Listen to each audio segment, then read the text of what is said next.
Hi, I'm Jean, and this is the English Experience. Today, on the English Experience, we're going to talk about some words that can be a little bit confusing sometimes. Already, yet, still, and anymore. Let's get started. Already. How do we use the word already? The first thing to remember is we use already to talk about something that was done in the past, something that was done before this time.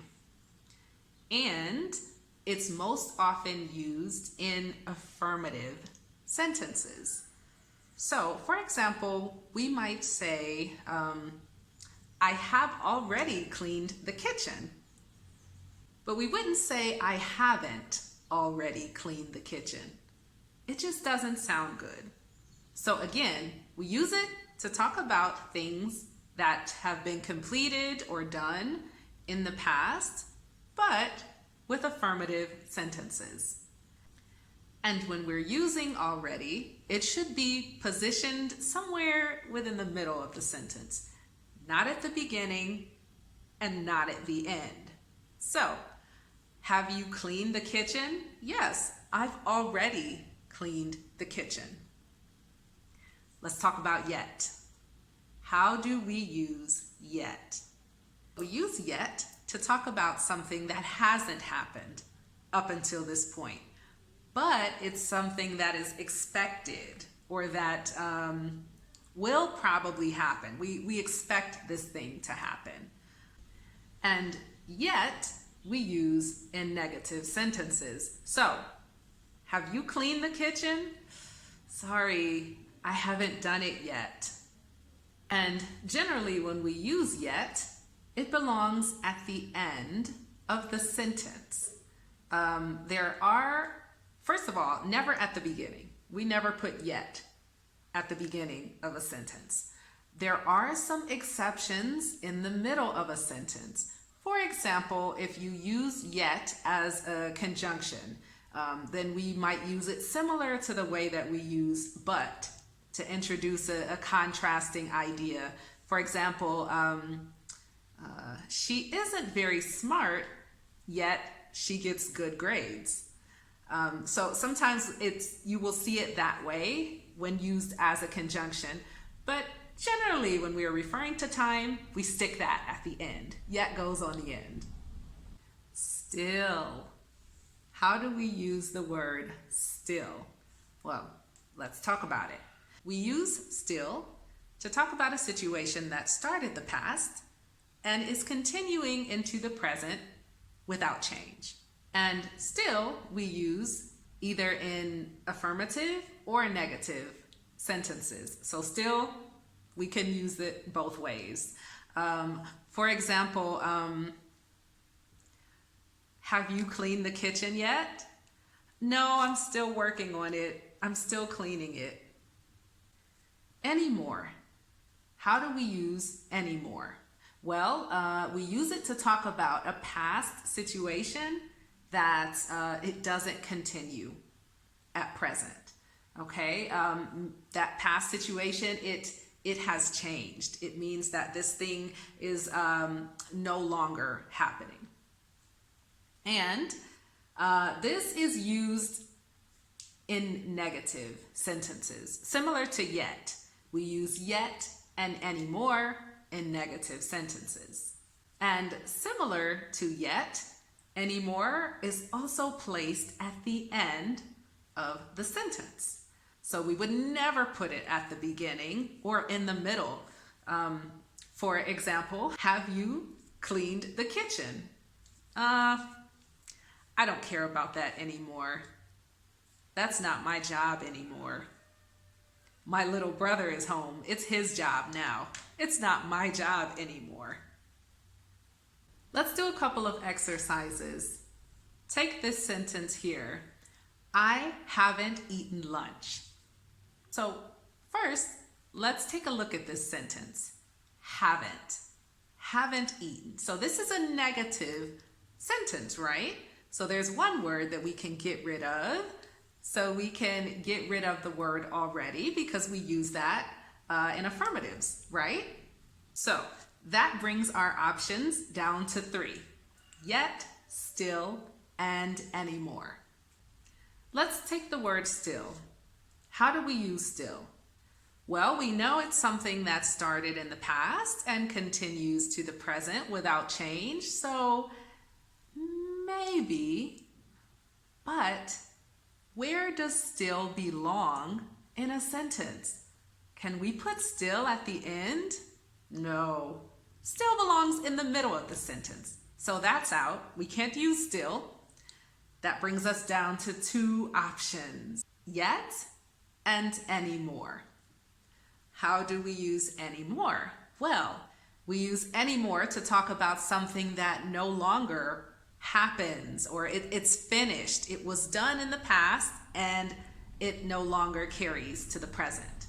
Did you guess the correct answer? The correct answer is yet. I haven't eaten lunch yet. Let's try another. I started bringing my lunch to work, so I don't buy food from the cafeteria. What do we notice about this sentence? I don't. So we have a negative.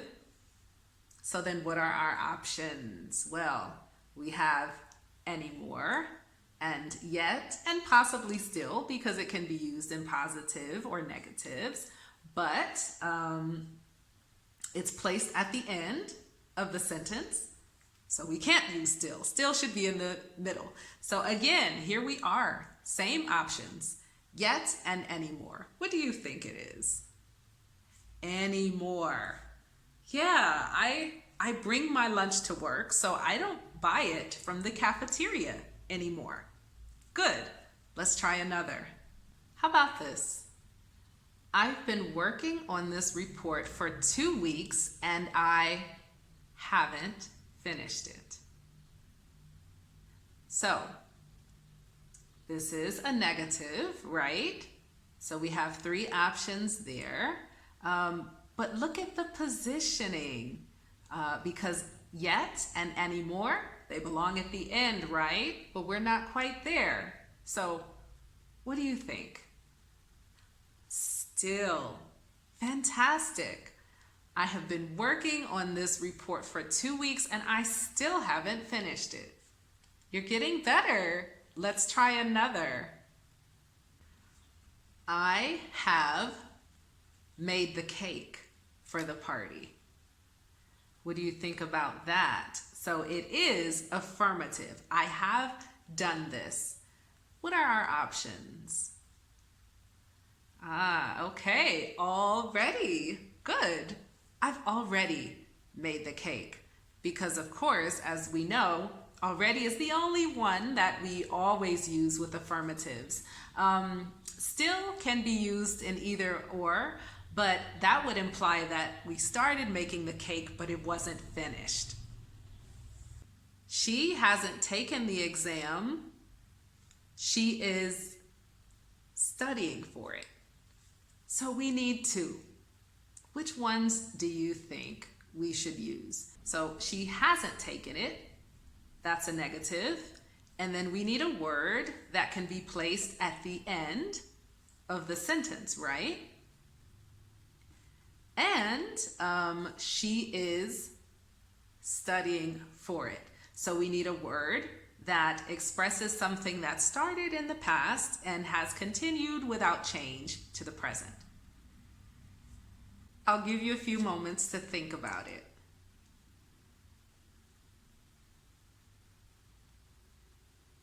Did you guess it?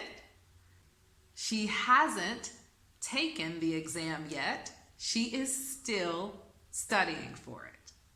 Very nice. Congratulations. So now you should be able to understand a little more clearly how we use these words. So let's review. Already, something that was done and completed in the past, also in affirmative sentences, And the third thing to remember is it belongs somewhere in the middle of a sentence. I have already done this. She has already. She is already here. So again, it belongs somewhere in the middle of a sentence and usually with affirmatives. Let's review yet. We use yet to talk about something that hasn't happened, but it may happen. In fact, we expect it to happen. And it is generally placed at the end of a sentence, and it's used with negative sentences. Still. We use still to talk about something that has started in the past and it continues to the present. Still is also used in positive or negative, affirmative or negative sentences. And it is generally placed somewhere in the middle of the sentence. Last but not least, anymore. Anymore means something that is no longer happening. It no longer does or will occur in the present. It happened in the past, but it no longer does or will occur. So we can use anymore at the end of the sentence, similar to the way we use yet. And also, anymore is used in negative sentences as well. So I hope that helped you to be more familiar and comfortable with using these words. If you are a beginner and you're studying English, I have a course on Udemy. I'll put the link in the description box below. If you want to download that course, then you can start learning English today. So if you have any questions, please type them below. Like this video, share it, and we can continue to experience English together. I look forward to seeing you next time. Bye.